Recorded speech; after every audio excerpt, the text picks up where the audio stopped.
მოგესალმებით, ქრონიკა აგრძელებს საგანგებო რეჟიმში მუშაობას. ქვეყანაში შექმნილ ვითარებასთან დაკავშირებით პრეზიდენტი სააკაშვილი რამდენიმე წუთში საგანგებო მიმართვას გაავრცელებს, თუმცა ჯერჯერობით უცნობია განცხადება სატელევიზიო იქნება თუ წერილობით გავრცელდება. და სულ რამდენიმე წუთის წინ გავრცელდა ინფორმაცია, რომ ოკუპირებულ ახალ გორის რაიონში დისლოცირებულმა რუსეთის რეგულარული არმიის დაჯგუფებამ და სატანკო ბატალიონმა სრული სამხედრო მზადყოფნა გამოაცხადა. არ არის გამორიცხული, რომ მათ გეზი დედაქალაქისაკენ აიღო. ამ ინფორმაციის გავრცელების შემდეგ პანიკაა გორში, მცხეთაში, თბილისში და საქართველოს სხვადასხვა ქალაქებში. მოსახლეობა დედაქალაქის დატოვებას ცდილობს, რამაც ქალაქის გასასვლელებში საცობების შექმნა. რიგებია ბენზინ-გასამართ სადგურებზე. მოსახლეობა პროდუქტის მომარაგებას ცდილობს, საგანგებო რეჟიმში მუშაობს თბილისის საერთაშორისო აეროპორტი და საქართველოს რკინიგზა. ქრონიკის ინფორმაციით არ არის გამორიცხული ქვეყნის და დედაქალაქის სტრატეგიულ ობიექტებზე დივერსიული აქტების განხორციელება.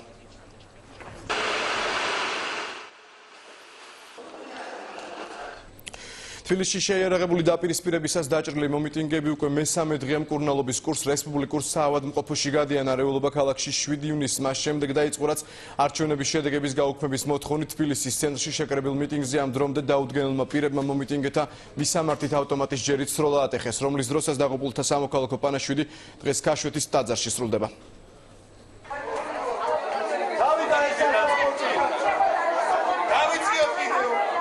4 დაღუპული და 9 დაჭრილი. ასეთია 7 ივნისის მომხდარი ინციდენტის შედეგი. 3 დღის წინ მომხდარი შემთხვევის დროს 2 დაზარალებული მომიტინგის მდგომარეობა კრიტიკულად მძიმეა. 17 წლის ნოდარ გეგუა და ნათელა ღამბაშიძე ამ დრომდე რეანიმაციულ განყოფილებაში რჩებიან. ორივე მათგანს თავის არეში ცეცხლსასროლი ჭრილობა აქვს მიყენებული. მდგომარეობა მძიმეა, მიმდინარეობს ოპერაცია. სახე აქვს საჭიროება. კი, სახის არეში აღენიშნება დაშეშილი ჭრილობები, მარცხენა ლოხლის არეში და შობლის არეში მრავლობითი ექსკორიაციები. დანარჩენი 7 დაშავებული მანიფესტანტის მდგომარეობა კი სტაბილურია. გვიან ღამით დაჭრილები პრეზიდენტმა მოინახულა, თუმცა სამმა ახალგაზრდამ სააკაშვილთან შეხვედრაზე უარი განაცხადა. ინციდენტი მოხდა საავადმყოფოსთან. პრეზიდენტს დაზარალებული სახლობლებმა გზა გადაუკეტეს. დაჭრილების მონახულების შემდეგ სააკაშვილმა მომხდარი ვანდალურ აქტად და საქართველოს წინააღმდეგ მოწყობილ უგულო პროვოკაციად შეაფასა. ეს კიდევ ერთხელ მარწმუნებს იმაში, რომ არის დიდი სერიოზული ნაწილი, რომელიც საფრთხეს უქმნის საზოგადოებას. სტატისტიკა მოყავთ და დემონსტრაციებს აწყობენ. უდანაშაულობს ხვერპლი, იმათ სინდისზე იყოს. 4 დაღუპული მომიტინგის საზოგადოებრივი პანაშვიდი ქაშვეთის ტაძარში გრძელდება. ათასობით მოქალაქე პანაშვიდიდან პირდაპირ პარლამენტის წინ საპროტესტო აქციას უერთდება. დემონსტრანტები ოპოზიციის წევრებთან ერთადერთი მოთხოვნით გამოდიან, გადადგეს ქართველების სისხლში გასვლილი სააკაშვილი. ქვეყანაში დაძაბულობამ პიკ 3 დღის წინ 7 ივნისს მიაღწია, როდესაც არჩევნების შედეგების გაუქმების მოთხოვნით ორგანიზებული საპროტესტო აქცია გაიმართა. ოპოზიციის ლიდერების მოწოდებით მომიტინგეები ცენტრალური საარჩევნო კომისიის შენობის დასაკავებლად დაიძრნენ. სამთავრობო დაცვისა და პოლიციის ძალებთან რამოდენიმე წუთიანი ხელჩართული ბრძოლის შემდეგ გაურკვეველი მიმართულებიდან მომიტინგეების მისამართით ავტომატიდან გასროლა განხორციელდა. სროლის შედეგად 4 მომიტინგე ადგილზე დაიღუპა, 9 კი დაიჭრა. მათგან 2 ამ დრომდე უმძიმეს მდგომარეობაში რჩება. არჩევნებში დამარცხებულმა ოპოზიციურმა გაერთიანებებმა ცოტა ხნის წინ განცხადება გაავრცელეს და ქვეყნის მოქმედი ხელისუფლება კანონგარეშედ გამოაცხადეს. 7 ივნისის კომიტეტმა ეგრეთ წოდებული სახალხო მთავრობა შექმნა. ოპოზიციურმა კომიტეტმა მსოფლიო თანამეგობრობა სპეციალური მიმართვაც გაუგზავნა და დახმარება სთხოვა. ოფიციალური თბილისი კი მომხდარს პროვოკაციის კვალიფიკაციას აძლევს და ოპოზიციას ვითარების ესკალაციაში ადანაშაულებს. 7 ივნისის სისხლიანი ინციდენტის გამო ქართული ოპოზიციის ნაწილი საერთაშორისო თანამეგობრობას და მსოფლიოს წამყვანი ქვეყნების ლიდერებს მიმართავს. სასტუმრო თბილისი მერიოტში შეკრებილები ხელს აწერენ მიმართვას, რომელშიც ნათქვამია. ქართული ხალხის სახელით მსოფლიოს ყველა ლიდერს ვთხოვთ მიიღონ გადამწყვეტი ზომები იმისთვის, რომ რეპრესირებულ ქართველებს დაგვეხმარონ სააკაშვილის ტირანიისგან თავისუფლების მოპოვებაში. სააკაშვილის დიქტატურა იქამდე მივიდა, რომ დღისით მზისით თბილისის ქუჩებში მომიტინგეების დახვრეტა მიმდინარეობს. სააკაშვილი საკუთარი ხალხის მკვლელია და ახლა არის გადამწყვეტი მომენტი, რათა ერთხელ და სამუდამოდ დავასრულოთ მისი ტირანია. გთხოვთ დაგვეხმაროთ.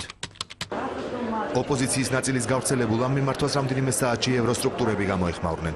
პირველ კომენტარებს EUTOS-ა და ევროკავშირის წარმომადგენლები აკეთებენ. მათი განცხადებები საკმაოდ ხმამაღალია. მშვიდობიანი დემონსტრანტების წინააღმდეგ იარაღის გამოყენება რა გარემოებებშიც არ უნდა მომხდარიყო ეს არის უმძიმესი დარტყმა ქართული დემოკრატიის განვითარებისადმი. Გამოვთქვავთ იმედს, რომ დაუყოვნებლივ მოხდება მომხდარი ტრაგედიის დეტალური და ტრანსპარანტული გამოძიება და ყველა დამნაშავე გამოვლინდება. Გამოვთქვავთ მზადყოფნას, რომ ჩვენი წარმომადგენლებიც იყვნენ ჩართულნი გამოძიების პროცესში. მანამდე კი შეუძლებელია მომხდარ შემთხვევას პოლიტიკური შეფასება მიეცეს. შექმნილ ვითარებასთან დაკავშირებით განცხადებას ავრცელებს შინაგან საქმეთა სამინისტრო. მინისტრის მოადგილის ეკა ზღულაძის განცხადებით უწყება სამძიმარს უცხადებს დაღუპულთა ოჯახებს და ამბობს, რომ ოპოზიციის შეფასებები გადაჭარბებულია და ის ვითარების ესკალაციას ემსახურება.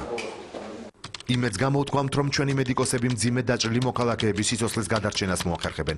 საქართველოს სამართალდამცავ სისტემას არავითარი კავშირი არ აქვს მომიტინგეების მიმართულებით ცეცხლის გახსნის დანაშაულებრივ აქტთან. ეს იყო პროვოკაცია ჩადენილი საქართველოს სტაბილურობისა და დამოუკიდებლობის ხელყოფის მიზნით.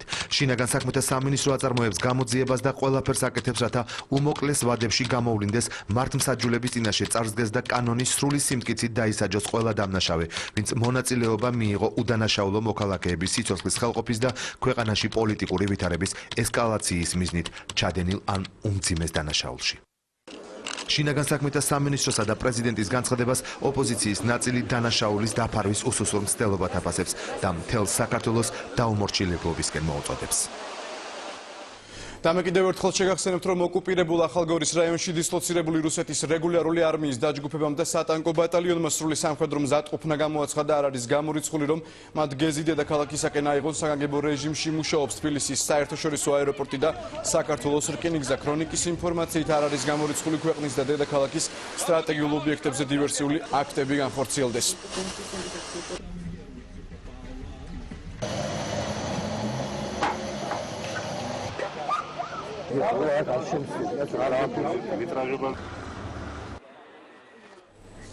ახალგორთან ადმინისტრაციული საზღვრის გარდა ქართული საჯარისო შენაერთები ერგნეთშიც არიან. მობილიზებული ცხინვალი საოკუპაციო რეჟიმის დე-ფაქტო ხელმძღვანელზე კოკოიძე განხორციელებულ თავდასხმაში მოსკოვი და ქართული ოპოზიციის ერთი ნაწილი საქართველოს ხელისუფლებას ადანაშაულებს. განცხადება ამის შესახებ ეგრეთ წოდებული სახალხო მთავრობის წარმომადგენლებმა დღეს ცხინვალში გააკეთეს. ბურჯანაძე და ნოღაიდელი ცხინვალში შემოვლითი გზით ჩავიდნენ. შექმნილი ვითარების გამო ქართულ მედია საშუალებებს ოკუპანტების და სეპარატისტების კონტროლირება ტერიტორიაზე შესვლის საშუალება არ მიეცათ. თავდასხმა ედუარდ კოკოიძე ცხინვალის დროით დილის 9 საათზე მოხდა. სახლიდან საკუთარი რეზიდენციის მიმართულებით მოძრავ ესკორტს ცეცხლი ცხინვალის შანხაის დასახლებიდან გაუხსნეს. სროლები ქალაქის ცენტრში 10 წუთის განმავლობაში ისმოდა. ბოლოს კოკოიძის საოკუპაციო რეჟიმის სარდლობამ გადაარჩინა. ცხინვალის ცენტრში რუსული ტანკები გამოჩნდა. ამის შემდეგ თავდამსხმელები გაიქცნენ. ეს კადრები უკვე ვლადიკავკაზშია გადაღებული. კოკოიძე ჩრდილოეთ ოსეთის სამხედრო ჰოსპიტალის რეანიმაციულ გაყოფილებაში მოათავსეს. ექიმები ამბობენ, რომ მისი გადარჩენის შანსი მინიმალურია. ეს ვიდეო მასალა რუსულმა მედიამ დღეს გაავრცელა. რუსი ჟურნალისტები ამტკიცებენ, რომ ორმხრივი სროლის დროს კოკოიძის დაცვამ 3 თავდამსხმელი მოკლა. 3-ვე ქართველი ჯარისკაცია და მათ შავნაბადა სამხედრო ნაწილის სამკარდე ნიშნები ჰქონდათ. საოკუპაციო რეჟიმის ბრალდებებს ოფიციალური თბილისი უარყოფს. თავდაცვის სამინისტროში ამბობენ, რომ არც ერთი ქართველი ჯარისკაცი თავდასხმაში არ მონაწილეობდა. შავნაბადეს ბატალიონის სამხედროები კი, რომელთა კადრებიც რუსულმა მედიამ გაავრცელა, 2 დღის წინ გაუჩინარდნენ. თავდაცვის სამინისტროს ამ ზეპირ განცხადებას მალევე პრეზიდენტის ადმინისტრაციის ოფიციალური პასუხიც მოჰყვა. კოკოიძე თავდასხმა და თბილისის ცენტრში მომიტინგეების მიმართ ცეცხლის გახსნა არის უტყუარი ნიშანი იმისა, რომ რუსული იმპერია გადავიდა კონკრეტულ ქმედებებზე, რომელთა მიზანია საქართველოში ვითარების უკიდურესად ესკალაცია და საქართველოს პრეზიდენტისა და მისი ხელისუფლების დადანაშაულება ტერორიზმსა და საკუთარი ხალხის წინააღმდეგ ცეცხლის გახსნაში. არსებობს ყველა საფუძველი ვივარაუდოთ, რომ ეს რუსეთის მიერ გამოყენებული იქნება როგორც საბაბი საქართველოს ხელახალი ანექსიისთვის. მოუწოდეთ მთელ საერთაშორისო საზოგადოებას დაუყოვნებლივ მიიღოს ყველა ზომა იმისთვის, რომ შეჩერდეს რუსეთის მიერ მიმდინარე ეს პროვოკაცია და არ მიეცეს კრემლს საშუალება, რომ ხელახლა და საბოლოოდ განახორციელოს საქართველოს ოკუპაცია და მისი დამოუკიდებლობისა და სახელმწიფოებრიობის ხელყოფა. კოკოიძე თავდასხმიდან რამდენიმე საათის შემდეგ თბილისიდან ცხინვალში ოპოზიციის რამდენიმე ლიდერი ჩავიდა. მათ შორის იყვნენ ზურაბ ნოღაიდელი და ნინო ბურჯანაძე. მათ თავდასხმის ფაქტი დაგმეს. ამ მოვლენის გასაშუქებლად ქართული მედია ოკუპირებულ რეგიონში არ შეუშვეს, თუმცა ქართველი პოლიტიკოსების განცხადებები საინფორმაციო სააგენტო რესმა გაავრცელა.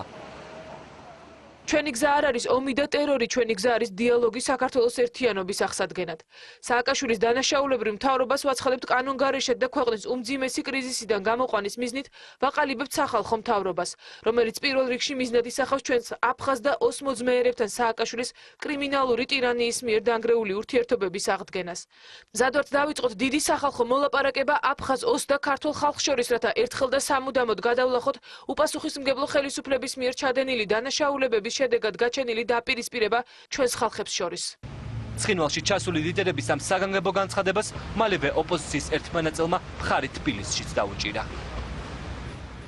ეს არის ამ დროისათვის არსებული ინფორმაცია ცხინვალიდან და ეგრეთ წოდებული სახალხო მთავრობის განცხადება. ახლა კი მოსკოვი და რუსეთის უშიშროების საბჭოს საგანგებო სხდომა დიმიტრი მედვედევმა საქართველოსთან დაკავშირებით განცხადება გააკეთა.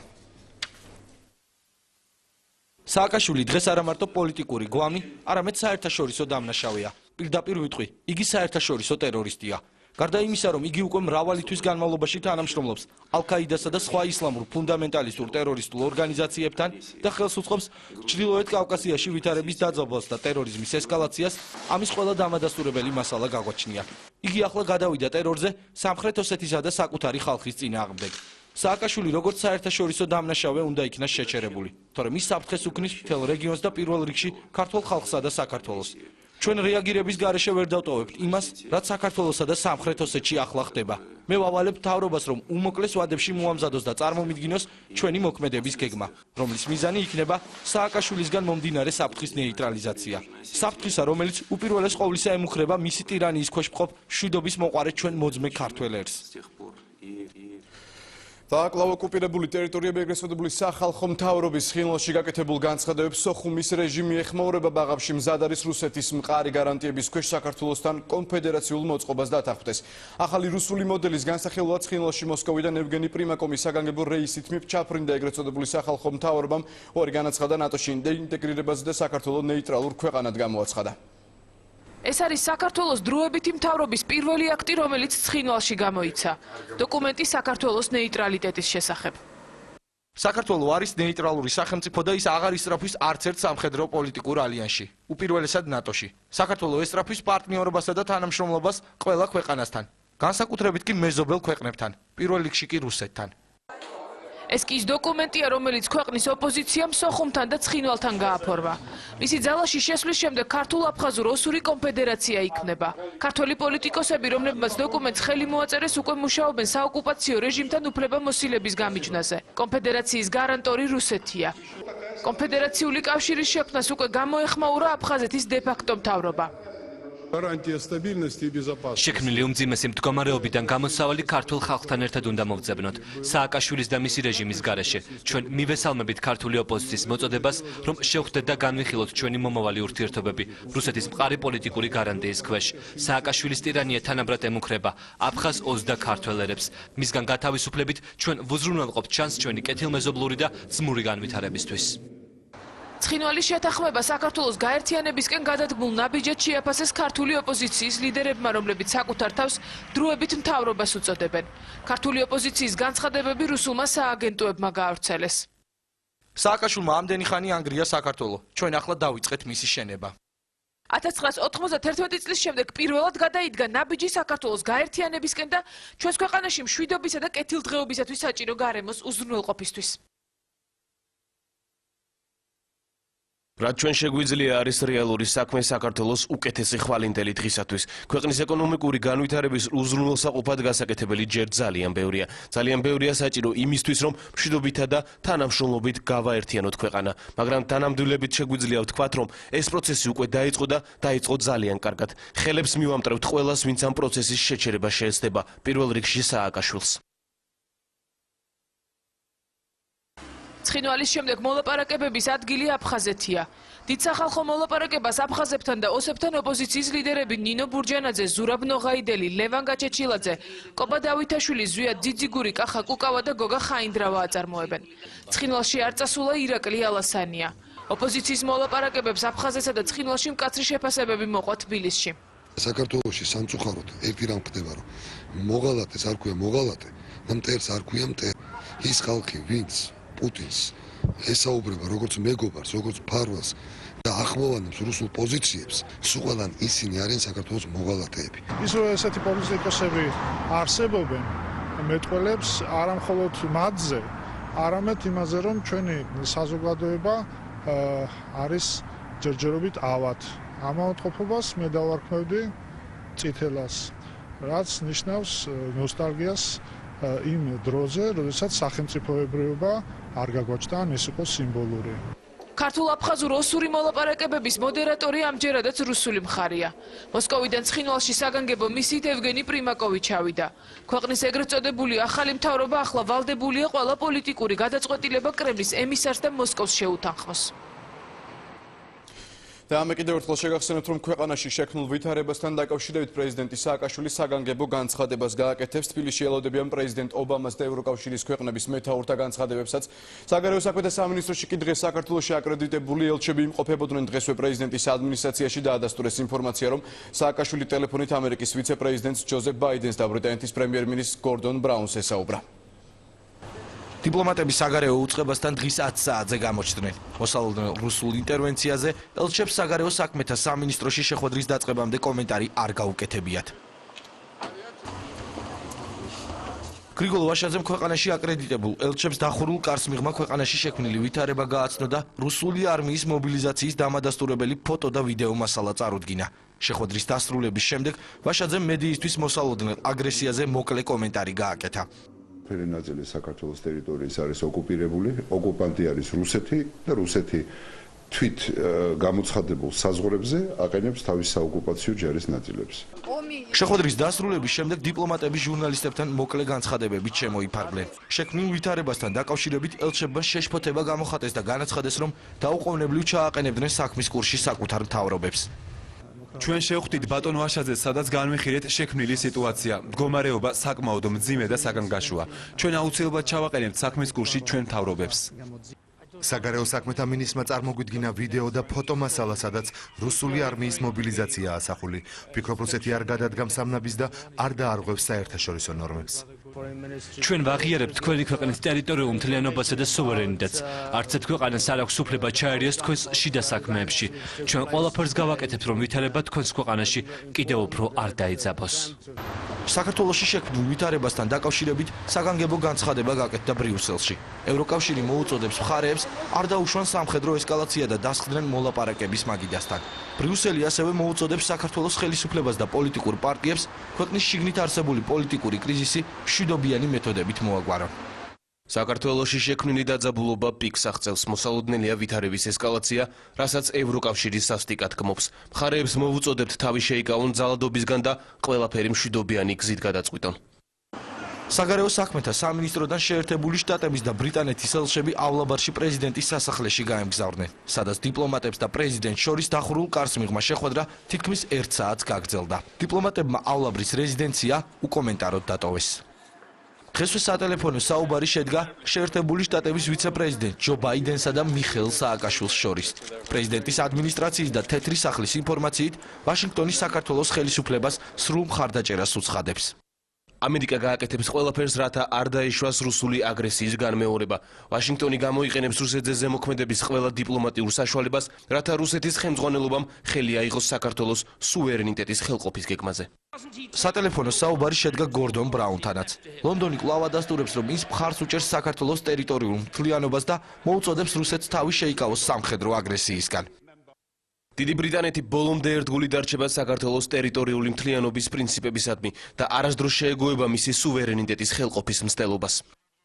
საქართველოს ხელისუფლება ყველა დიპლომატიური არხებით ცდილობს სოფლიო თანამეგობრობას გააგებინოს თუ რა საფრთხის წინაშე დგას ქვეყანა.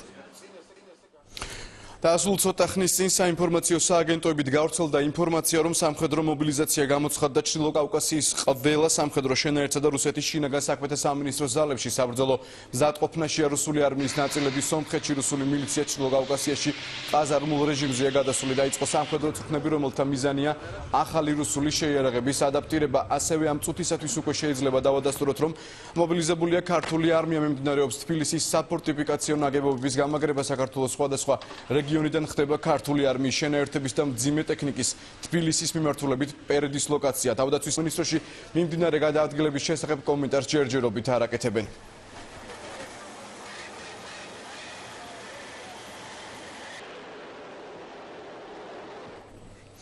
და ეს წუთია ცნობილი ხდება, რომ რუსეთის პრეზიდენტმა საქართველოში ინტერვენციის გადაწყვეტილება მიიღო. გთავაზობთ განცხადებას, რომელსაც რუსული არხები ამ წუთებში პირდაპირ ეთერში გადასცემენ. შექმნილი ვითარებიდან გამომდინარე, რუსეთი ვალდებულია, რომ მიიღოს გადამწყვეტი ზომები იმისათვის, რომ უზრუნველყოფილი იყოს რეგიონალური მშვიდობა და ჰარმონიული განვითარება კავკასიის ხალხებს შორის. ჩვენ ხედავთ, რომ ხალხის სურვილი, მათ შორის რუსეთის ასობით ათასი მოქალაქის, აფხაზეთისა და ოსეთის მთავრობების, ასევე ქართული პოლიტიკური ლიდერების ყველაზე პროგრესული ნაწილის სურვილი არის მშვიდობა და თანამშრომლობა. დღეს ამის განხორციელებას მხოლოდ ერთი ადამიანი, სააკაშვილი უშლის ხელს. იგი ყველაფერს აკეთებს, რომ რეგიონი მუდმივი დაპირისპირებისაგან გრევის ქაოსში იყოს ჩადრეული. იგი არის ტერორისტი და წარმოადგენს პირდაპირ საფრთხეს კავკასიის ხალხებისა და მთელი რეგიონისათვის. ჩვენ გვინდა მშვიდობა და თანამშრომლობა კავკასიის ყველა სახელმწიფოსა და განსაკუთრებით საქართველოსთან. ჩვენ ვერ დავუშვებთ, რომ ჩვენი მრავალსაუკუნოვანი ძმობა სააკაშვილისნაირმა პოლიტიკურმა გვამებმა დაანგრიონ. ამიტომ ამ წუთებში იწყება სამხედრო ოპერაცია, რომლის მიზანია სააკაშვილის ტირანიისგან საქართველოს გათავისუფლება და რეგიონში მშვიდობის საბოლოოდ დამყარება. ჩვენ არ მივდივართ ქართულ ხალხთან და ქართულ არმიასთან საბრძოლველად. რაც უფრო ნაკლები იქნება წინააღმდეგობა, მით უფრო მალე დამყარდება მშვიდობა და გათავისუფლდება ჩვენი მოძმე რეპრესირებული ქართველი ერი. მე კიდევ ერთხელ შეგახსენებთ, რომ ეს იყო მედვედევის განცხადება, რუსეთმა საქართველოში ინტერვენციის გადაწყვეტილება მიიღო და ეს წუთი ამატყობინებენ, რომ პრეზიდენტის ადმინისტრაცია და ყველა სამთავრობო შენობა ევაკუირებულია. მიხეილ სააკაშვილი თბილისში იმყოფება, თუმცა მისი კონკრეტული ადგილსამყოფელი გასაიდუმლოებულია. და როგორც საზღვრის დაცვის პოლიცია იტყობინება, სომხეთში დისლოცირებულმა რუსეთის სატანკო ბატალიონმა საქართველოს საზღვარი გადმოკვეთა და დედაქალაქისაკენ მოემართებიან. რუსული რეგულარული არმია თბილისისაკენ ახალგორიდანაც დაიზრა მოზდოკის ავიაბაზიდან უკვე აფრინდა რუსული ავიაცია, რომელმაც საქართველოს საჰაერო სივრცე უკვე დაარღვია. ეს ამ წუთებში გავრცელებული ინფორმაციაა.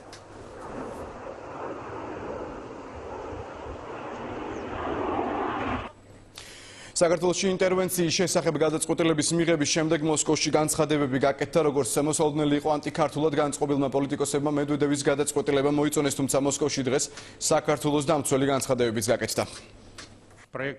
ძალიან მალე ქართველი ხალხი ეღირსება თავისუფლებას სააკაშვილისგან და დაიწყება მშვიდობა და თანამშრომლობა რუსეთთან. ამიერიდან საქართველოში აღარ იხმარენ სიტყვა ოკუპაციას, სიტყვა იმპერიას და სიტყვა ნატოს. სამაგეროდ იქნება სიტყვები ძმობა, ერთობა და ახალი სიტყვა კონფედერაცია. ეს ახალი სიტყვა კი დაეფუძნება კიდევ ერთ ყველასათვის მისაღებ სიტყვას, თვითგამორკვევა. ნოღაიდილმა და ბურჯანაძემ საქართველო გადაარჩინეს, გაუმარჯოს ახალ საქართველოს. აბა რა ეგონა სააკაშვილს, მაგას ეგონა, რომ რუსეთის გარეშე ააყვავებდა საქართველოს, ძალიან ცდებოდა. საქართველო რუსეთის პროვინცია იყო და იქნება სამუდამოდ. მხოლოდ ამ პირობით შეიძლება მისი განვითარება.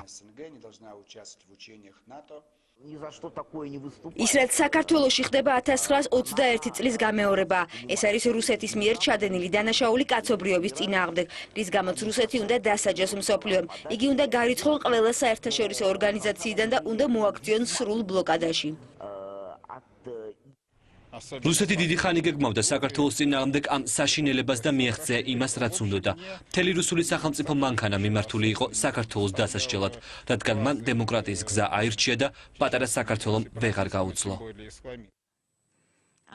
საქართველო უახლოვდებოდა ევროპულ სტანდარტებს. იგი ჯიუტად ცდილობდა თავი დაეღწია რუსული იმპერიის მარწუხებიდან და ახერხებდა კიდეც ამას, მაგრამ რუსეთმა ყველა ღონეს მიმართა. მიხვდა რა, რომ მარცხ ხდებოდა, განიზრახა საბოლოოდ დაეჩოქებინა და გაენადგურებინა ქვეყანა. მე შეგახსენებთ, რომ ეს იყო განცხადებები მოსკოვში გაკეთებული, რომელიც სულ ცოტა ხნის წინ გაკეთდა, მას შემდეგ რაც რუსეთის პრეზიდენტმა დიმიტრი მედვედევმა ჩაატარა სპეციალური ბრიფინგი და მიიღო გადაწყვეტილება საქართველოში ინტერვენციის შესახებ.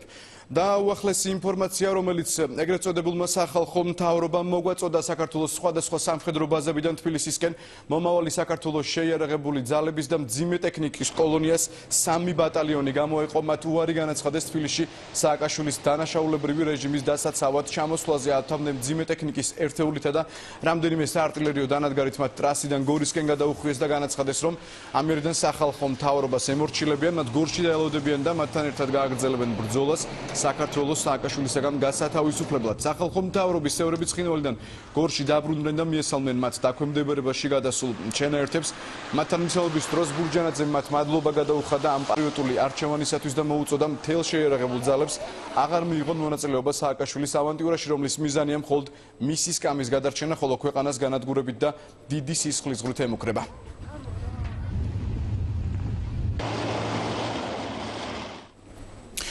და ინფორმაცია მოდის ამერიკიდანაც საქართველოში რუსულ ინტერვენციასთან დაკავშირებით განცხადება კეთდება თეთრ სახლში ბარაკ ობამა, რომელსაც აკეთებს განცხადებას, რომელსაც პირდაპირ ეთერში ვთავთ. Good afternoon, everybody. რუსეთის მოქმედება მიუღებელია. ამერიკა მხარს უჭერს საქართველოს სუვერენიტეტსა და ტერიტორიულ მთლიანობას.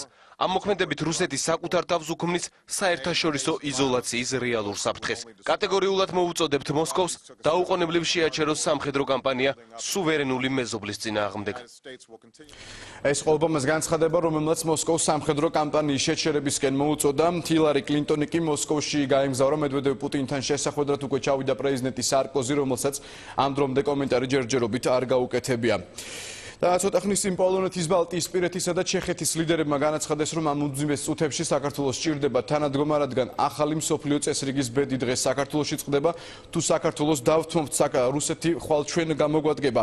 ამიტომ ჩვენ მივიღეთ გადაწყვეტილება, ჩავფრინდეთ თბილისში და კიდევ ერთხელ ცოცხალ ფარად დავდგეთ საქართველოს სუვერენიტეტის გადასარჩენად. აღმოსავლეთ ევროპელი ლიდერების თვითმფრინავები უკვე ჰაერში იყვნენ და თბილისისკენ მოფრინავდნენ, როდესაც პირველი რუსული საავიაციო დარტყმები განხორციელდა თბილისის საერთაშორისო აეროპორტსა და ბაზიანის სამხედრო ბაზაზე. ეს ინფორმაცია სულ რამდენიმე წუთის წინ გახდა ცნობილი. ასევე დაიბომბა 31 ქარხნის ტერიტორია და ასაფრენი ბილიკი, ფოთის სპორტის, საქაერო ნავიგაციის რადარები, საკომუნიკაციო ცენტრები, ჭურვები ჩამოვარდა სენაკისა და გორის სამხედრო ბაზაზე. ამ ინფორმაციას ამ წუთებში ვიღებთ. ქრონიკისათვის სულ ახლა ხდება ცნობილი.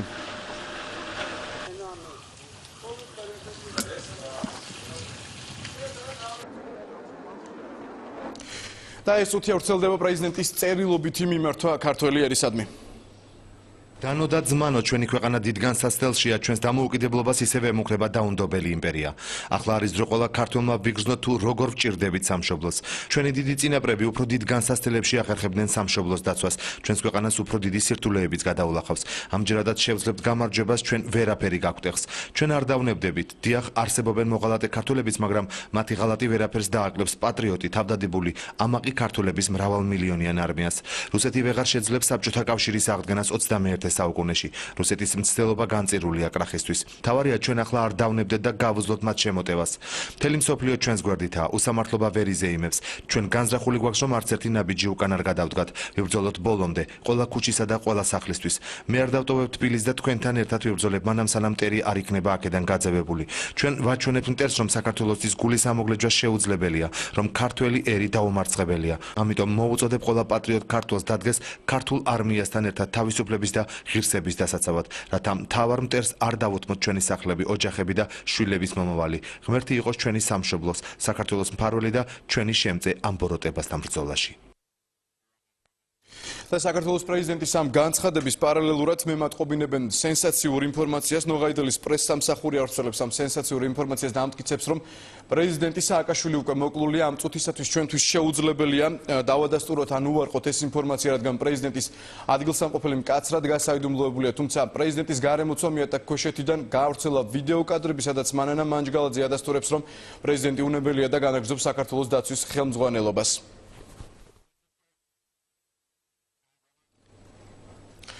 და პრეზიდენტის განცხადების გავრცელების შემდეგ თბილისის სამხედრო კომისარიატმა ეს ინფორმაცია ეხლა გახდა ცნობილი, დაიწყეს იარაღის გაცემა მოხალისეებზე რუსულ არმიასთან. პირველი შეტაკებები დაიწყო მცხეთის მისადგომებთან, როგორც მემატყობინებენ პოზიციური სროლებია რუსთავი თბილისის ტრასის მონაკვეთზეც.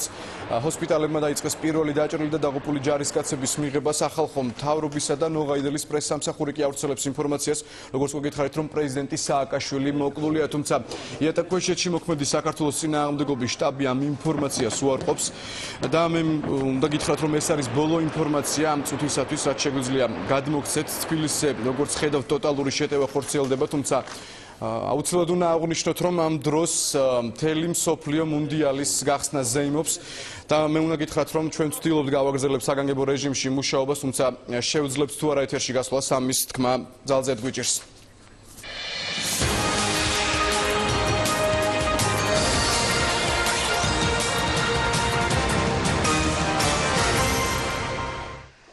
მაშასე